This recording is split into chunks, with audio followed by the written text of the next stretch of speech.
third factor I will be evaluating for my consultation will be stress. For my consultation, I let my client my client on a typical day would rate her stress 3 out of 10, with her stress typically only coming from work, showing that in her opinion she lives a relatively unstressful life, creating a strength for my client in response to stress. This will have a massive impact upon the client's physical and mental health, as reduced stress is linked with positive health such as lowered blood pressure, which lowers the risk of heart attacks, strokes, blood clots, amongst many other risks. Furthermore, lower stress is closely linked with positive mental health, reducing the risk of developing mental illnesses such as depression and anxiety, which are closely tied with high levels of stress.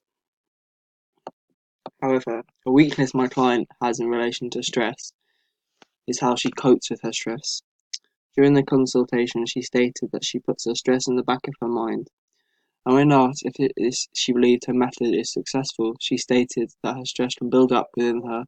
and when she is overcome with high levels of stress, she went on to say she she's pushed towards negative habits. As when she is overcome with stress, she turns to alcohol as a form of catharsis in an aim to